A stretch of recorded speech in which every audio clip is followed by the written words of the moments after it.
Wie erzählt man eine 40-jährige Geschichte? Chronologisch? In Jahreszahlen? Pragmatisch? In Meilensteinen? Oder dramaturgisch? In Niederlagen und Erfolgen?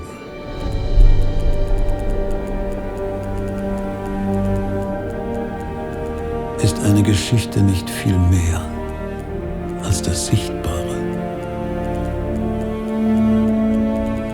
Ein Netz aus feinen Fäden, ein Mosaik, Musik. Erschaffen wir die Geschichte oder die Geschichte uns? Und ist unsere Geschichte ein Ende oder ein Anfang?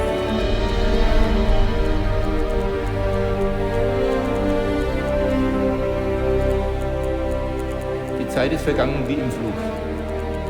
Man hat angefangen mit Großrechnern und ist heute in der digitalen Transformation.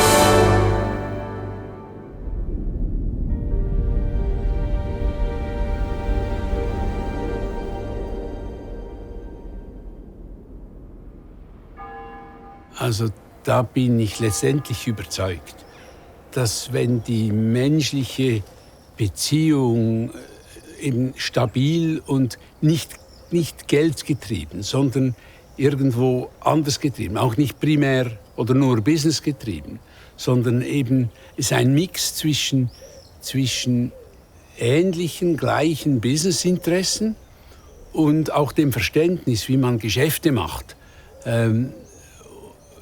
Das hilft schon.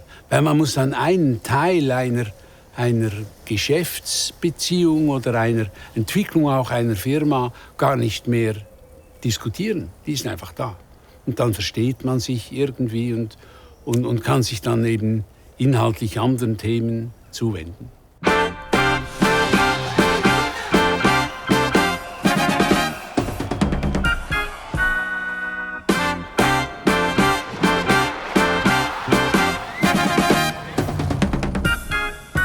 Mein elterlicher Betrieb war ja eine kleine Landwirtschaft und das war für mich keine Option. Insofern war mein Studium klar darauf ausgerichtet, Betriebswirtschaft oder Informatik in einem Unternehmen ausführen zu können.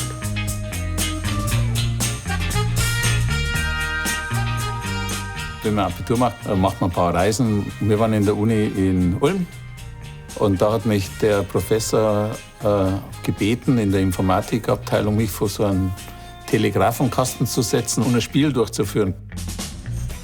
Entscheidend war, dass ich gegen den Computer verloren habe.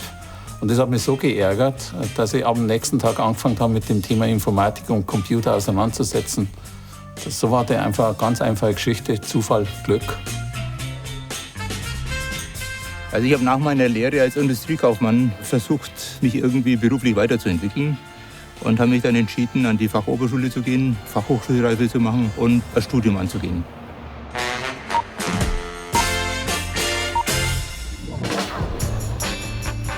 Ich bin dann nochmal zur Studienberatung und habe mich erkundigt, ob das tatsächlich passt. Der Studienberater hat gemeint, nee, Mathe würde ich jetzt nicht machen, das ist an der Hochschule sehr theoretisch. Er wird mir was anderes empfehlen, da gibt es was ganz Neues. Und er hat mir damals empfohlen, Informatik zu machen und hat mir dann auch erklärt, was da dahinter steckt. Informatik befand sich damals in einem sehr, sehr frühen Stadium, war die Zeit 1974 bis 1978, 79. Als ich mit dem Studium begonnen habe, hatten natürlich viele gefragt, was magst du? Ich habe gesagt, Informatik. Und dann war sofort die Frage, was ist das überhaupt? Um das ein bisschen plastisch zu machen, habe ich dann auch gesagt, ich lerne da Programmieren. Und Programmieren war damals sowas Abgehobenes wie Raumfahrt oder sonst irgendwas.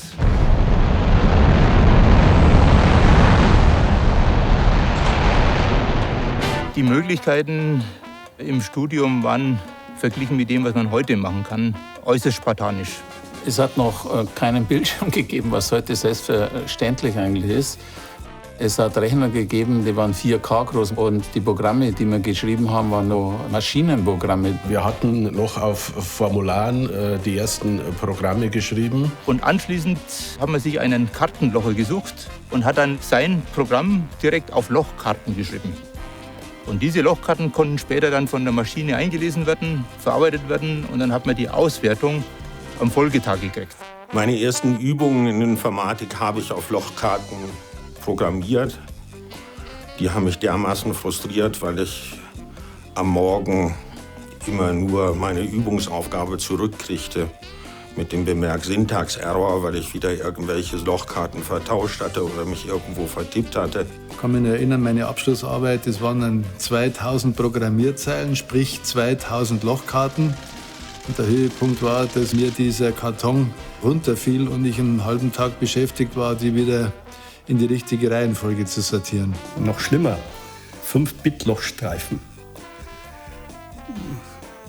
Da durfte man keinen Fehler machen, sonst musste man die Lochstreifen von vorne stanzen. In der Zeit, vor 1980, das war noch die Zeit des Großrechners, wo der PC letztendlich keine Rolle gespielt hatte. Das waren 5 Reihen und in der ersten Reihe saßen die später mit 1 abgeschlossen haben. In der zweiten Reihe saßen die mit 2 und so weiter. Ich saß in der 4. Reihe und in der ersten Reihe saß wer? Pius, Hans und Herbert. Die haben immer nur Einser in den Klausuren geschrieben, aber ich habe damals schon gemerkt, dass das Menschen sind, die ein Wertesystem verkörpern, die eben sehr fleißig sind, sehr schlau sind und daran kann ich mich auch erinnern, dass die bereit waren, den Schwächeren auch mal zu helfen. Computer technology has moved so fast that the main memory of computers, which started with speeds in terms of hundredths of a second, now work in billions of a second. In fact, research people are talking about picoseconds, and a picosecond is to a second as 1 second is to 300 centuries. Computers have become so fast internally that they must be operated by special programs called operating systems, which enable the simultaneous processing of many jobs. We already know that the 1970s will bring the superjet age of technology, and we are fast approaching the ideal information handling system we dreamed of many years ago. We in the IBM company face the same challenge as you do, the development of real-time information systems on a corporate-wide basis for the 1970s that will enable us to plan for and control our business in the future. Ich habe die 3 bekommen, so auf gut Deutsch, friss oder stirb. Gell? Und ich habe das Beste daraus gemacht, aber nicht zum Wohl der 3, sondern auch zum Wohl von mir und von der IBM. Ich habe mich einfach beworben, bin da hingefahren an den Eisbach 3 in München und habe meine Aufgaben erledigt. Dann bin ich in einen Raum gekommen, da haben mir 3 Manager gegenüber gesessen. Der eine hat mich angebrüllt und dann war ich Praktikant bei IBM. Zur damaligen Zeitpunkt war IBM die absolute Nummer 1. Auch da hat sich die Welt deutlich verändert. Ich als Betriebswirt mit etwas Informatikwissen brauchte damals die anderen sehr, sehr intensiv, um hier die ersten praktischen Schritte zu tun. Und so sind wir eigentlich von Beginn an da immer nahe zusammen gewesen und immer näher zusammengerückt. Die haben also zusammengepasst, jeder auf seine Art. Sie waren lustig, sie haben Humor gehabt und waren auch fachlich sehr gut, haben sich auch gegenseitig unterstützt, fast wie die 3 Musketiere. Die Freundschaft hat sich relativ schnell entwickelt. Wir haben miteinander gearbeitet, wir haben miteinander gefeiert, wir haben miteinander Freizeit verbracht. Der Pius wollte mit der User-ID vom Hans arbeiten und hat gesagt, wie ist dein Passwort dazu? Und dann sagt er, das Passwort ist geheim. Dann war wieder ruhig und mein Chef ist gleich rausgekommen und hat gesagt, das haben Sie gut gemacht, dass die Passwörter nicht freigegeben werden. und so weiter. In Wirklichkeit war aber das Passwort hieß geheim und alle konnten arbeiten. So war ich zufrieden, weil ich gelobt worden bin. Der Chef war zufrieden, weil ich die Richtlinien durchgeführt habe und die zwei waren auch zufrieden, dass sie arbeiten konnten. Es waren nicht nur lehrreiche Zeiten, sondern es waren auch sehr lustige Zeiten dabei.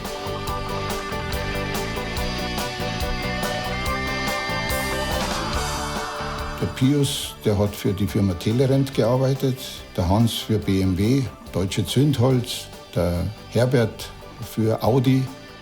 Für uns war eigentlich klar, wenn wir was tun, dann macht man es zu dritt.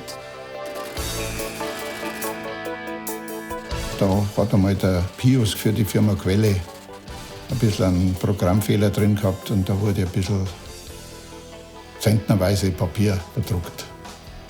Und das Papier konnte man aber wieder verwenden, das wurde verkauft als Altpapier und das haben wir dann verwendet für irgendwelche Feiern. Es war auf jeden Fall immer ein Riesengelächter hinterher und hat die Stimmung positiv beeinflusst, würde ich mal sagen.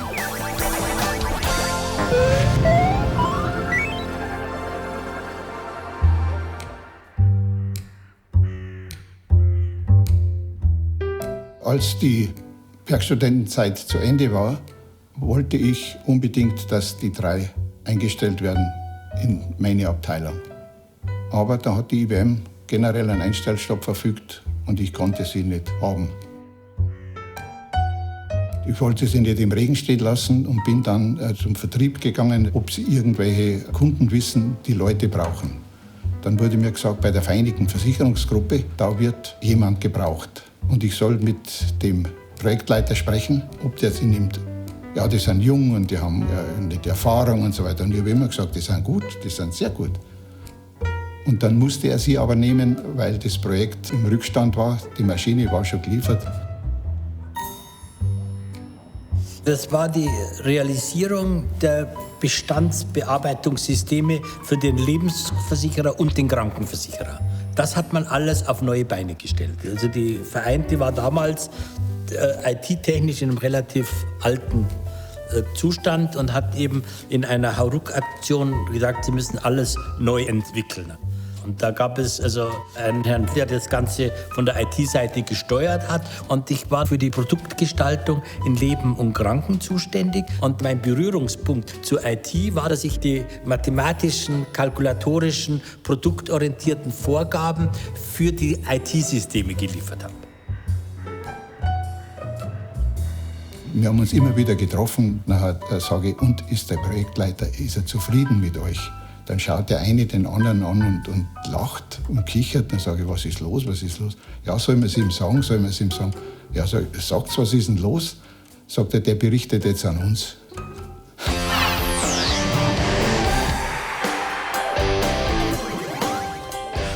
Ja, wie wir beim Notar waren, mit dem Namen Münchner Software GmbH, waren wir natürlich nicht richtig gelegen.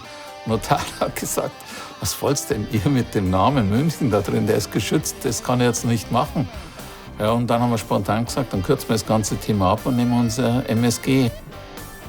Wenn wir uns dann quasi in unserem Büro getroffen haben, dann war unser Büro erstmal die Wohnung von der Helga, von der Frau vom Hans, wo wir dann nach Feierabend zusammengesessen waren und festgelegt haben, wie es mit der Firma weitergehen soll. Welche Aufträge gibt's?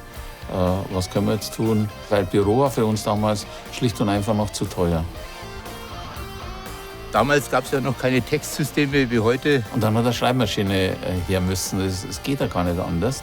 Das war eigentlich unsere einzige Sachinvestition damals. Insofern war diese Olympiaschreibmaschine zu Beginn der MSG das Schlüsselinstrumentarium für uns und nicht ein wie auch immer gearteter Computer. Der Prozess war zu Beginn eigentlich so, wir waren jetzt nicht die Unternehmer, die am Schreibtisch gehockt sind. Also jeder hat bei uns eigentlich nur in 3 Projekten parallel gearbeitet. Ich habe dann einmal tagsüber bei der Vereinten Krankenversicherung gearbeitet und dann bin ich um 5 Uhr gefahren und dann bis nachts um 10, 11 Uhr bei BMW ein Projekt gemacht. Das war ein großer Druck vom Markt da. Es war damals ein hoher Stau vorhanden, der Umstieg in die Bildschirmbearbeitung. Damals hat die ganze Computerbranche sogenannte 3270 Bildschirme gebracht und der Umstieg darauf hat verlangt, dass man neue Programme schreibt und die vorhandenen Applikationen, die meistens sogenannte Batch-Programme waren, auf Online-Programme entsprechend umzustellen. Das heißt, es haben ganz große Applikationen umgestellt werden müssen auf Bildschirmbearbeitung.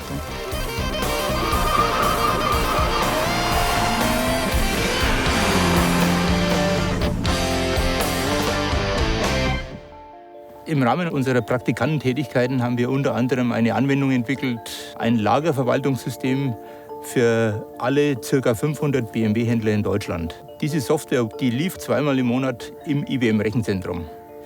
Jetzt hatte BMW natürlich das Interesse, die Anwendung aufs eigene Rechenzentrum rüberzuholen und sich letztendlich die Laufzeitkosten bei IBM zu sparen. Wir haben IBM beauftragt, das Ganze zu migrieren. Und IBM hat natürlich gesagt, ja, wir haben gerade keine Kapazitäten frei, wir gehen das dann vielleicht in einem halben Jahr an.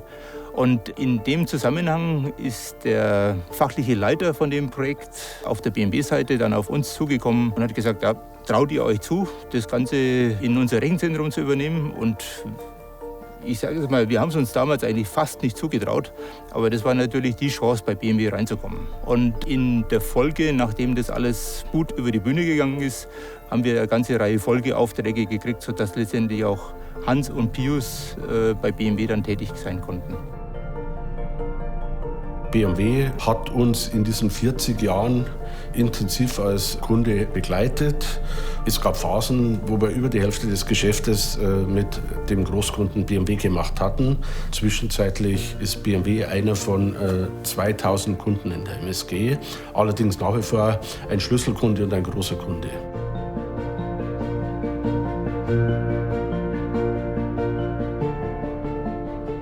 Ja, das war damals noch mehr oder weniger eine Pionierzeit. Ich kann mich erinnern, dass ich von Audi einen Auftrag bekommen habe, wir sollen ihnen helfen. Und ich habe da schnell einen Vertrag gemacht und habe den Herbert da reingeworfen in das kalte Wasser. Und da hat es dann einen richtigen Ärger gegeben bei der IBM, weil jeder Vertrag musste freigegeben werden. Und ich habe das gar nicht abgewartet und habe den Herbert da reingeschmissen. Und wie dann das so hochgekocht ist, ist ein Schreiben von der Audi gekommen, dass der Herbert die Arbeiten zur vollen Zufriedenheit abgegeben hat. Und der Kunde ist begeistert. Und dann haben sich die Wogen auch wieder geglättet und ich war wieder ein bisschen aus dem Schneider. Und so hat sich auch der Herbert bei Audi damals schon einen guten Namen gemacht. Bevor ich studierte, hat mein Vater zu mir gesagt, ich soll doch erst mal einen richtigen Beruf lernen. Und dann habe ich Werkzeugmacher gelernt bei Audi und habe in dieser Zeit die Betriebsmittelkonstruktion kennengelernt. Und dann habe ich mir überlegt, dass das vielleicht nicht so prickelnd wäre, das ganze Leben mit dem weißen Kittel mit Tusche, Rasierklinge und Lineal hinter so großen Zeichenbrettern zu stehen. Und dann wurden Mitte der 70er Jahre die ersten Informatik-Lehrstühle gegründet und dann habe ich mich blind für Informatik entschieden.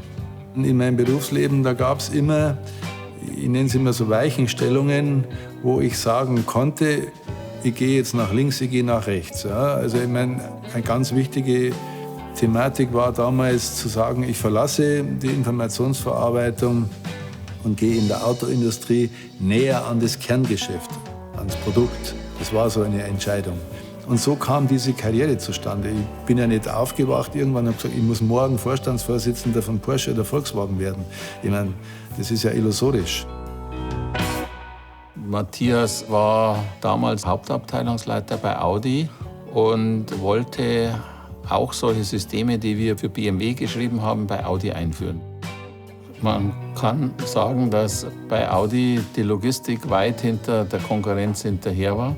Audi hatte damals 3 Bandstraßen, die konnten das Material über Disponenten anfordern, was letztendlich dazu geführt hat, dass das Material irgendwann kam oder auch nicht. Sie hatten keine Informationen darüber, ob in dem Lager das Material auch vorrätig ist, ob die Teile verfügbar sind.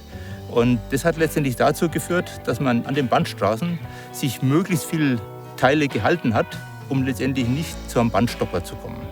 Und das war ja dann die Zeit auch in den 80er Jahren, als die japanischen Produktionssysteme bekannt wurden. Und wir haben dann versucht, letztendlich das nachzubilden mit unseren Möglichkeiten. Und wir brauchten aus Kapazitätsgründen Leistung von außen, aber eben auch das Wissen war bei denen vorhanden, insbesondere was jetzt die Datenbanksysteme anlangt und die Vernetzung von Großrechnern und Kleinrechnern untereinander. Die Verbesserung der Logistik für Audi war dann ein Vorzeigeprojekt für den VW-Konzern.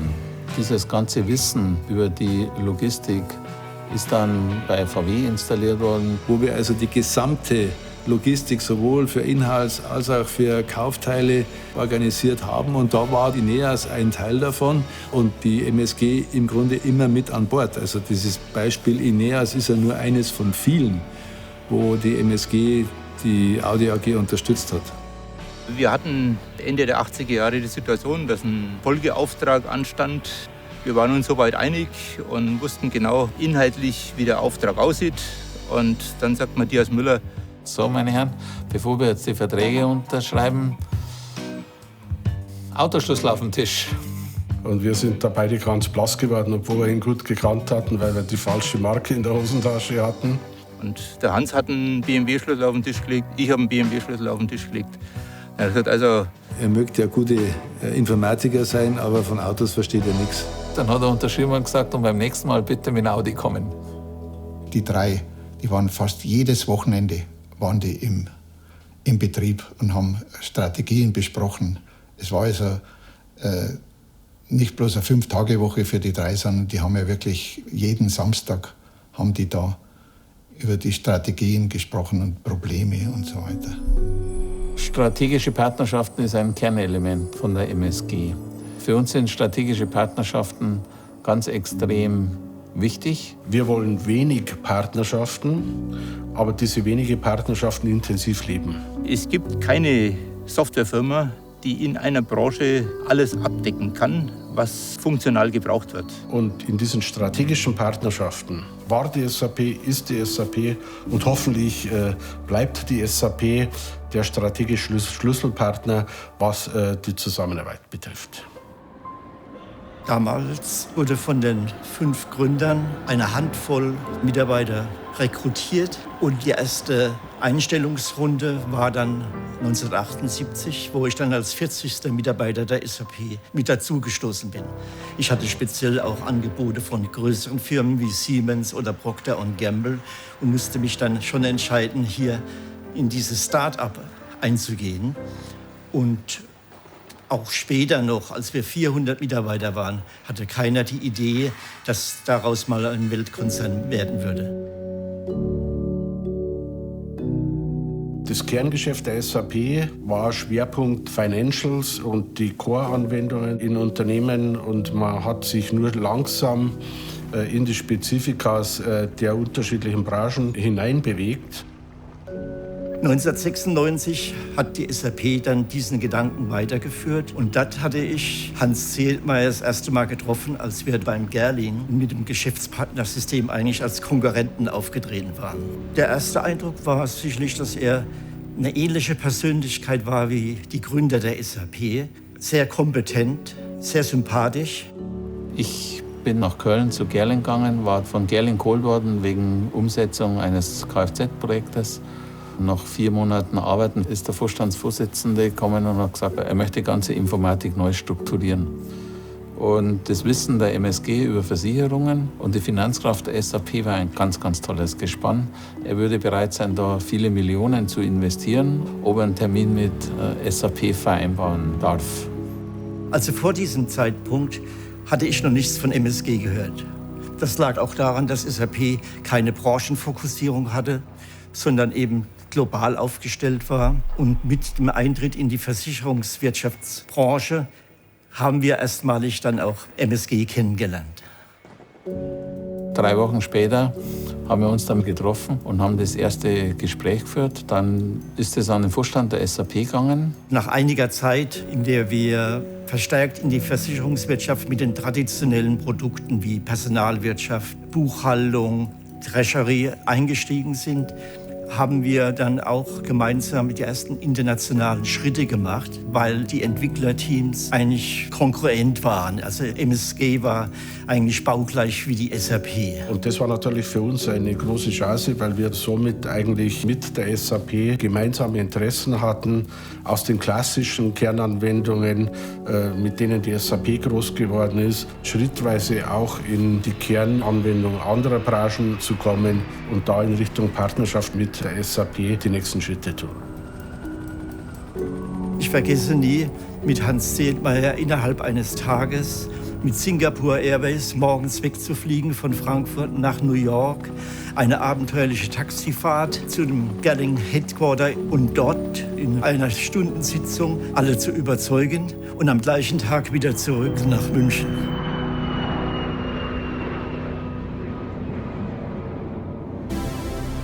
Vielleicht ist es der Vorteil des Ahnungslosen.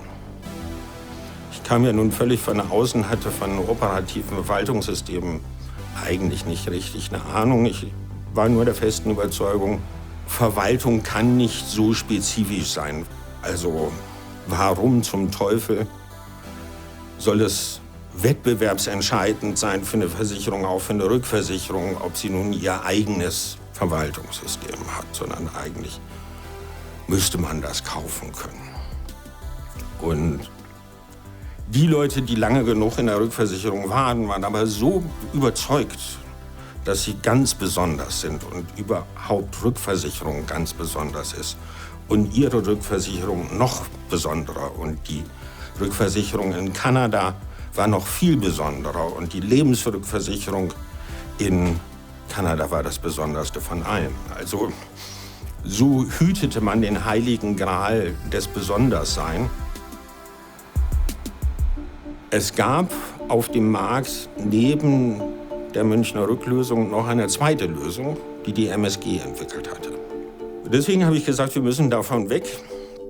Und eine Möglichkeit, davon wegzukommen, war zu versuchen, unsere Lösung mit der MSG-Lösung zu verschmelzen.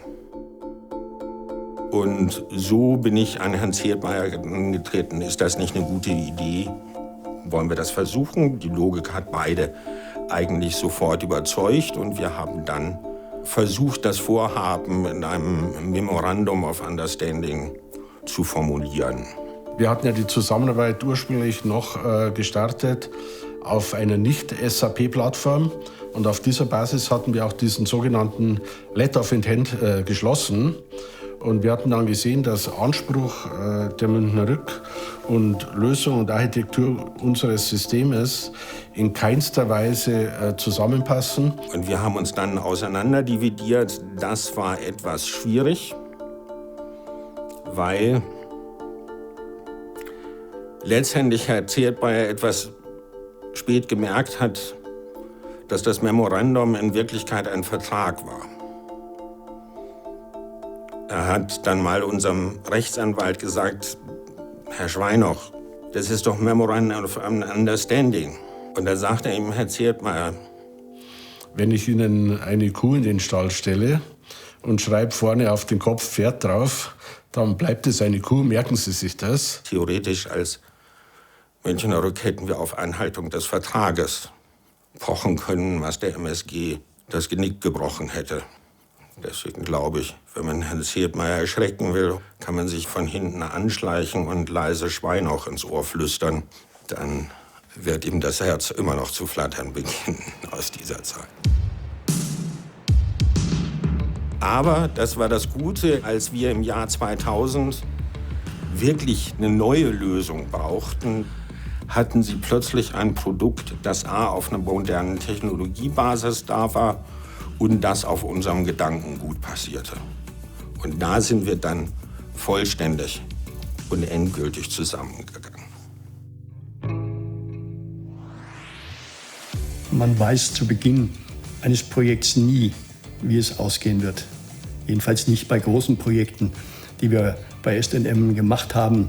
Projekte mit zig Bearbeiterjahren, mit einer Laufzeit von 1, 2, auch 3 Jahren kann man nicht wissen, wie es am Ende ausgeht. Aber man weiß, was das Ziel ist, nämlich ein gutes, lauffähiges System zu schaffen. Und da kommt es eben darauf an, Projektarbeit gut zu machen. Es ist immer Auftragsentwicklung. Das heißt, man muss verstehen, was der Kunde nicht nur will, sondern was er auch tatsächlich braucht. Das ist nicht immer dasselbe. Wir haben bei der HUK Coburg das letzte große Projekt, weil das kurz vor Jahresende war, sehr pauschal ein Projekt definiert mit gewissen Rahmen, ohne die letzten Details geregelt zu haben, einfach im Vertrauen auf die gegenseitige Partnerschaft. Das ist etwas, das kann man nicht jeden machen. Heute sind die Verträge oft so, dass man versucht, in Pamphleten mit 200-300 Seiten die letzten Kleinigkeiten rechtlich zu klären und auch die Inhalte bis ins letzte Detail. Und man stellt dann hinterher fest im Projektablauf, dass das, was man am Anfang gemeint hat, so doch nicht ganz funktioniert. Dann muss man sich doch zusammensetzen und eine gemeinsame Lösung finden.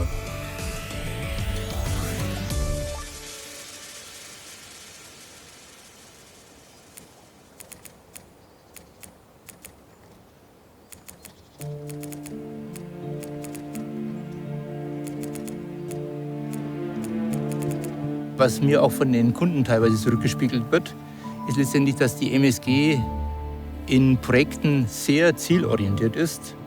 Man versucht weniger jetzt auf Formalitäten Acht zu geben, sondern man versucht einfach in dem Team auf ein Ziel zuzusteuern und das unbedingt erreichen zu wollen. Wir kommen letztendlich aus ländlichen, bäuerlichen Verhältnissen, wo letztendlich Zusammenhalt gefragt ist. Und hier hilft man einfach zusammen. Ich glaube, dass meine Umgebung als Kind meine Arbeit auf alle Fälle geprägt hat, weil Verlässlichkeit, Zuverlässigkeit einen sehr, sehr hohen Stellenwert einnimmt. Und das ist ein Thema, das wurde mir eigentlich von Kind an anerzogen. Und ich habe immer versucht, das auch selbst sehr stark zu leben, vorzuleben und die Leute da entsprechend mitzunehmen.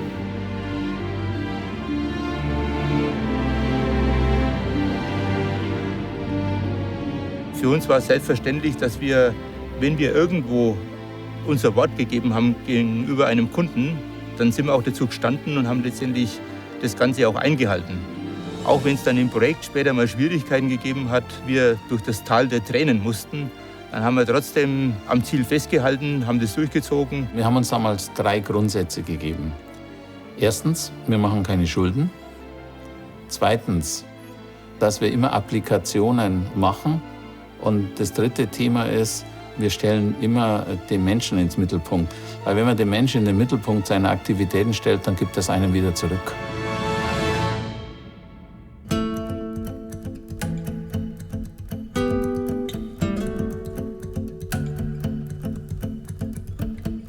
Wir haben uns immer wieder getroffen und dann, ja, hat er gesagt, wir sind jetzt 30 Leute. Dann sage ich, super und so weiter. Dann haben wir nach einem Monat wieder getroffen, wir sind jetzt 100 Leute. Dann sage ich, das ist ja Wahnsinn. Und wie sie dann gesagt haben, wir sind jetzt 200, dann habe ich gewusst, sie brauchen mich gar nicht mehr. Jetzt sind sie wirklich auf eigenen Beinen. Grundsätzlich gibt es ja, wenn man nicht organisch wächst, 2 Möglichkeiten. Das eine ist, dass man versucht, nur bestimmte Rahmenbedingungen zu setzen und die Kultur zu erhalten und schrittweise zusammenzuführen. Oder auch den völlig anderen Weg, so wie es sehr häufig bei größeren Unternehmen passiert, dass der Name ausradiert wird, die Kultur ausradiert wird, alles integriert wird und was nicht integrierbar ist, geht in Scherben, zerbricht oder man trennt sich davon. Das war nie unser Vorgehen, sondern wir haben immer gesagt, wir sind bereit, ein Stück die Kultur und das Verständnis von so einem Unternehmen zu akzeptieren und mitzunehmen. Wenn wir Firmen akquirieren, dann gibt es ein schönes bayerisches Wort, das heißt, die müssen zu uns passen. Da steckt alles drin. Da steckt das Menschliche drin, da steckt das Finanzielle drin, da steckt die Chemie drin. Es muss in unsere Philosophie reinpassen. Das ist eine wunderbare Geschichte, muss ich sagen.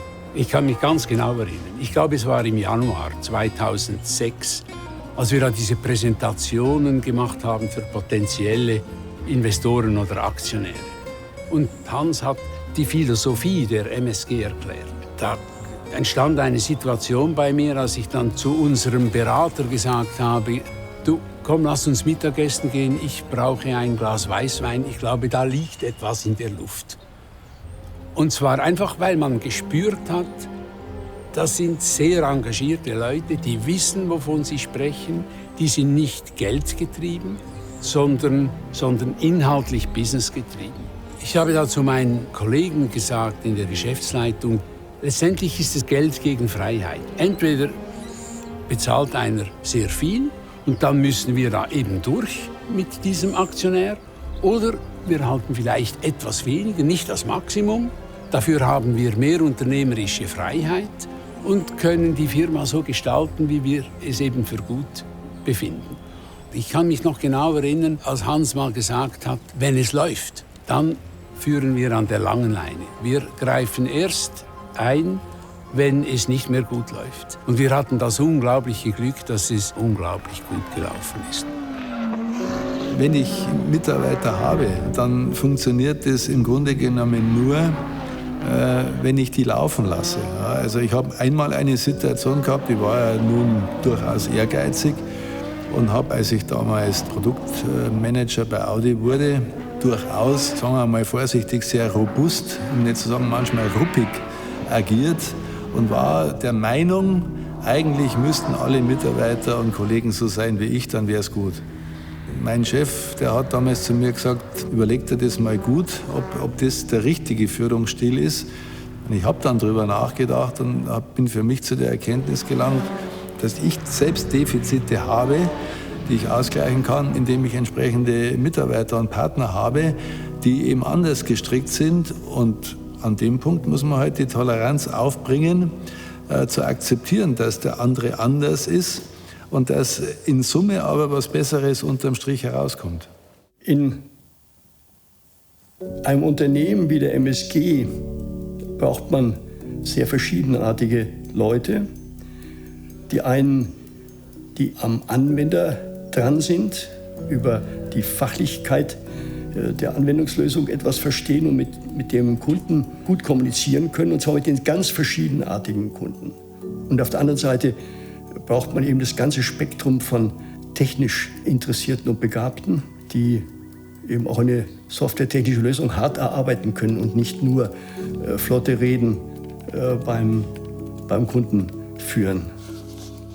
Für Ihren hervorragenden Einsatz bei der kurzfristigen Implementierung mehrerer Kundenanwendungen verbunden mit der ausgezeichneten Einsatzsteuerung der zugeteilten Praktikanten danken wir Ihnen herzlich.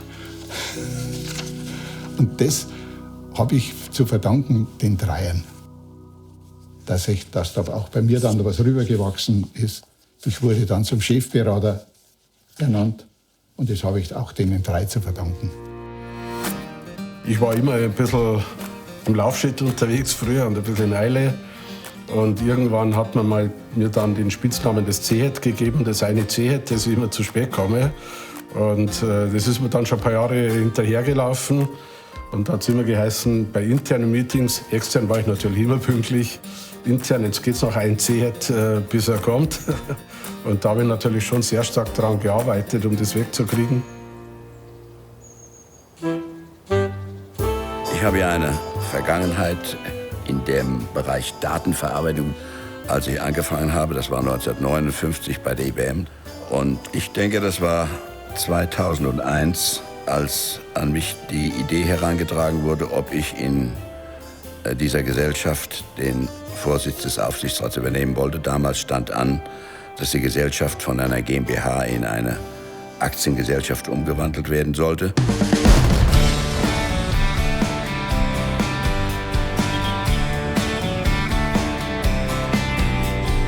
Es gab Zeiten, da war der neue Markt der Hype in Deutschland und der Gang an die Börse war für viele Unternehmen ein Muss.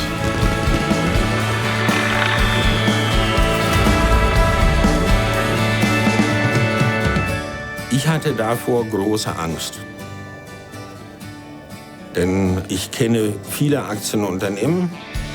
Ich weiß, wie sie quartalsmäßig getrieben werden, wie sie zahlenmäßig getrieben werden und wie langsam der ganze Vorstand nicht mehr an langfristige Ziele denkt, sondern nur noch an die Quartalsergebnisse. Es hätte nur gut gehen können, wenn sich eine MSG innerhalb sehr kurzer Zeit sehr deutlich verändert hätte.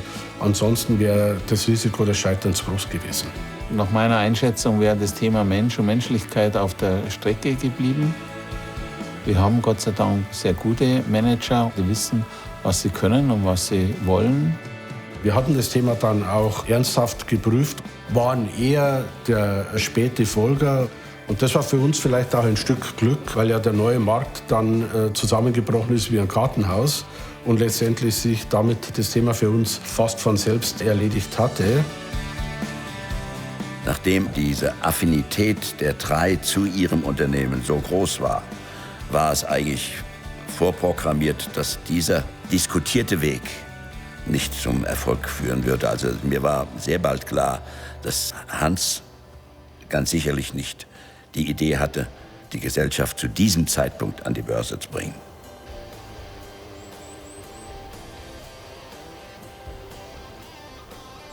Der Hans war der Architekt und die anderen zwei die Ingenieure, die das Gebäude aufrechterhalten. Und der Hans war eigentlich der die Visionen auch gehabt hat.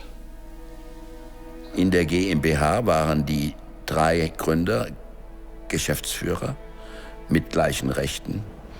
In der AG zu Beginn war das so geplant und wurde nachher modifiziert. Aber das war eigentlich auch ein logischer Schritt, weil die Dominanz von Hans einfach spürbar war.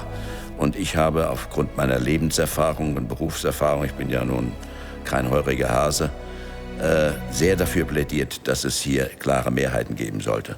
In einer solchen Dimension, in dem erkennbar war, in die das Unternehmen hineinwachsen würde, tut es nicht gut, wenn keine klare Führung ist. Ansonsten lebten die in der neuen Struktur sehr gut weiter. Es haben sich ja die beiden Mitgründer zurückgezogen. Sie sind aber immer wesentlich geblieben, weil sie bestimmte Qualitäten hatten, die das Unternehmen sehr gut gebrauchen konnte. Aber es war jetzt klargestellt, Hans ist der Mann, der das letzte Sagen hatte. Es ist eines seiner Talente, dass er das in einer Form tut, die niemanden verletzt, die alle mitnimmt. Er hat ja eine große Gabe. Er ist eigentlich, würde ich sagen, ein Menschenfänger. Er kann Kompromisse finden bei weit auseinanderliegenden Standpunkten. Und wenn es ganz schwierig wurde, dann hat Hans, konnte im Gespräch mit den Kunden, konnte er immer wieder ein gutes Vertrauen schaffen. Und Vertrauen ist ja gerade im Softwaregeschäft unglaublich wichtig. Hans hält schon sehr stark bei uns die ganze Firma betriebswirtschaftlich und inhaltlich zusammen. Er ist nicht umsonst CEO und auch die starke Integrationsfigur in der MSG geworden. Hans hat eine Philosophie in das Unternehmen getragen und hat die vorgelebt. Übrigens seine beiden Kollegen auch. Das basierte auf Verlässlichkeit, auf Sparsamkeit im positiven Sinne, auf Bodenhaftung. Und er hat also als Leader dieses Unternehmens dem Unternehmen einen bestimmten Zuschnitt im Sinne der Moral im Unternehmen und der Ethik im Unternehmen gegeben. Sehen Sie sich heute in der Wirtschaft um, wer hat solche Spuren hinterlassen? Hans hat das Unternehmen wirklich geprägt.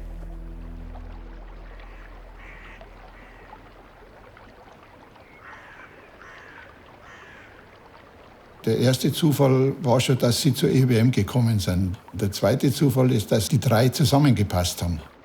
Der dritte Zufall ist, dass die IBM gesagt hat, momentan brauche ich keine neuen Mitarbeiter. Das ganze Leben von allen ist alles aus Zufällen. Und das gibt es natürlich Zufälle, die zum Erfolg führen. Und das war bei diesen dreien war das der Fall.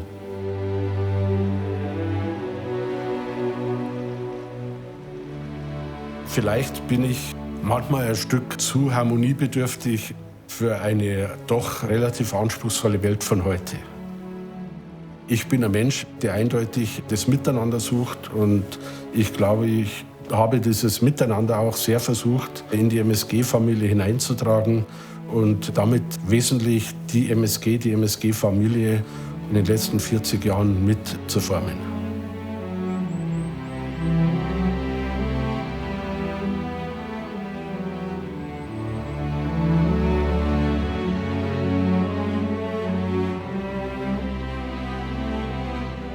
Ich glaube, in der Branche, die auch so voller Innovationen ist, muss man auch den Zeitpunkt finden, wo man rausgeht. Ich war im letzten Jahr 65, es waren 40 Jahre, wir hatten unsere Agenda erreicht, also die Parameter hatten alle dafür gesprochen und so hatte ich mich auch gefühlt, durchaus im Wesentlichen befreit, wenngleich ich nicht verheimlichen will, es ist mir im absoluten Inneren schon ein Stück schwer gefallen, diesen Veränderungsprozess zu gehen. Aber er war zwingend aus meiner Sicht und er war richtig. Der Hans hat sehr geschickt eingeleitet, den Generationenwechsel. Auch das gelingt ja nicht allen Unternehmen. Schauen Sie sich mal um, wie viele Unternehmen dann an diesem Punkt scheitern, dass der Senior und der Impulsgeber irgendwann ausscheidet, aber dann kommt Lehre.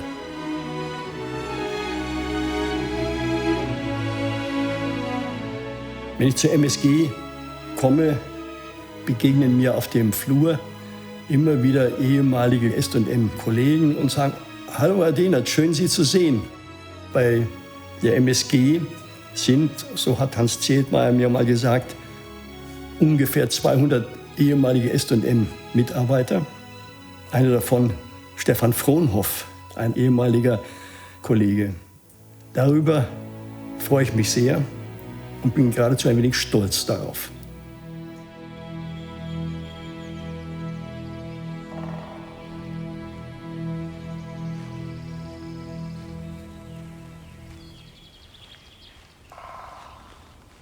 Drei Kumpels haben eine Firma gegründet, waren grün hinter den Ohren, haben gewusst, sie können Erfolg haben, haben auch den Erfolg gesucht, aber nicht gewusst, wie der Weg geht. Wenn ich auf 40 Jahre MSG zurückschaue, die Zeit ist vergangen wie im Flug. Mir kommt das alles noch so vor, als wenn das vor 1-2 Wochen gewesen wäre mit Gründung und so weiter. Man hat angefangen mit Großrechnern und ist heute in der digitalen Transformation.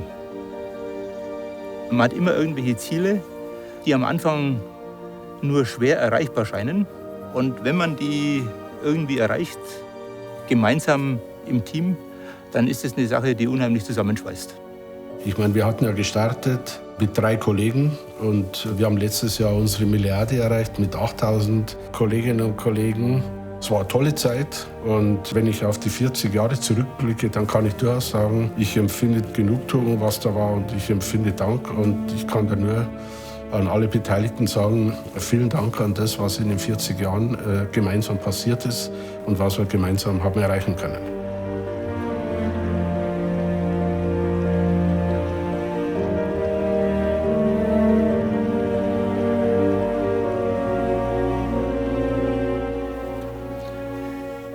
Es wird mir sicher nicht leicht fallen, die MSG loszulassen oder aus der MSG rauszugehen. Mir persönlich wird es schwerfallen, das sage ich auch ganz offen. Die Arbeit macht mir nach wie vor Spaß, weil man letztendlich mit Kollegen einiges erreichen kann. Ich möchte schon weniger tun, aber ganz loslassen, ich glaube, das kann ich nicht. Loslassen ist, glaube ich, nicht ganz einfach, aber letztendlich muss es irgendwann mal sein. Das bestimmt der Rhythmus des Lebens. Die MSG ist das Baby. Ach, man liebt seine Kinder.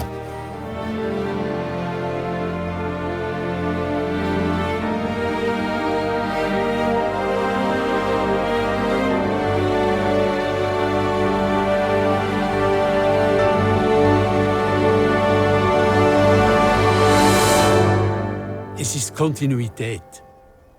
Diese Grundeinstellung, die war extrem spürbar.